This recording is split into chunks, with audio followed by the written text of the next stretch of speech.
At the same time, we focus on the life of one Elizabeth Njeri, who at her old age is fighting stage 4 breast cancer and raising more than 40 abandoned children in Korogocho slum area. And as our social development reporter Faith Anyula states, Elizabeth was a strong woman until she began experiencing on and off pain in 2016 before realizing she had developed stage 4 breast cancer. And this is her story.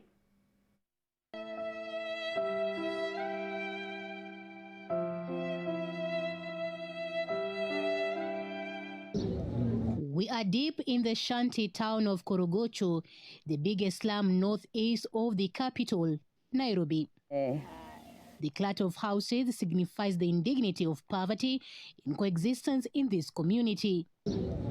As the name Korogocho suggests, residential are crowded shoulder to shoulder.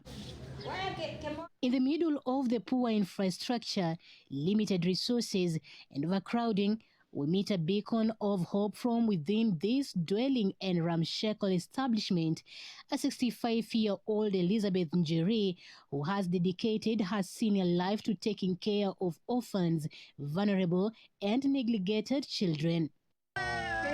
She cares for all, but herself nursing a dark burden as she is battling with stage 4 breast cancer.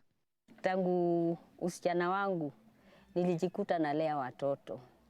Na vile nilijikuta nalea watoto, sikuwa na watoto wengi, nilikuwa na watoto saa zingine 6, 7, na unapata wote wanakuwa. She sits us down on the genesis of her children's care home. Kuna watoto wale watu wanavutaga gamu. Ndio walifanya nianzishe kuokota watoto, juu wengine ni wasichana na pia wanaweza kuenda na mama yake na upate hiyo mtoto ameripiwa. Being a Mother Teresa in these tough economic times led to her divorce. Her husband could not raise children who were not his own flesh and blood. Mzee akaona hii maisha haitawezekana.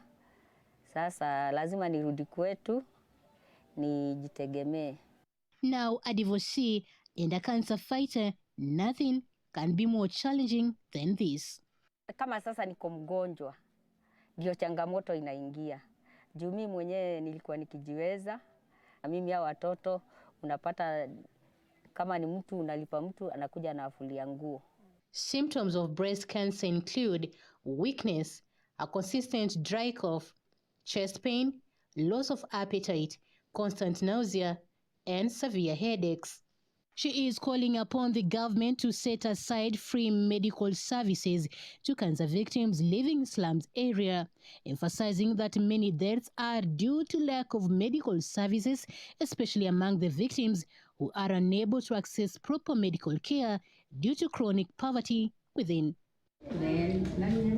Ningependa kuambia serikali isahau pia watu wanaishi mabandani. Juu wengi wanakufa na ugonjwa kule. Juwezi hata kulipa ile kadi ya NHIF, wengi hawawezi wakajilipia. Anthony Muigai and George Kahuria are brothers and beneficiaries of Elizabeth's care. Mushukuru Mungu kwa sababu musema kama si mama angenichukua. Leo hii sijui fate yangu ingekuwa wapi. Ningeomba wale wote wenye wanasikia wamuunge mkono ili in years to come hiyo home yake ili remain the same. Nancy Njoki, on the other hand, is a parent who left her child under the care of Elizabeth as a result of her overindulgence in drugs. The neighbors who know her were at the forefront to her side, acknowledging her for her good deeds. Saidiwa na matibabu, God willing anaweza pona na aweze kuishi na watoto. Jua watoto mama zao ni walevi, wengine hata wajulikanangi waliko. Naweza sema akimsaidia soso kwa malisho ya watoto, chakula, matibabu. Amenilea nikiwa na 17 years. Hadi saa hii. Nampenda. Elizabeth says if she will be assisted to cater for her stage 4 cancer treatment at Kenyatta National Hospital, she will get a reason to keep on taking good care of the abandoned children, since she spends a lot of going for cancer chemotherapy. Ilangu ule anaweza kuwa ananitazama ni kama ningehitaji hao watoto wakuwe na pahali permanent ya kulala. And for the well-wishers willing to assist Elizabeth fund her medical bills, can do so via the paybill number 773977 and her phone number 0727503026. This is where their lives began. This is where they find peace. And this is where they find a sense of belonging. Elizabeth Njeri is now calling upon the government and the well-wishers at large to intervene and help her cater for the cancer treatment so that she can continue doing what she loves best. Faith Anyula for KUTV in Korogocho, Nairobi County.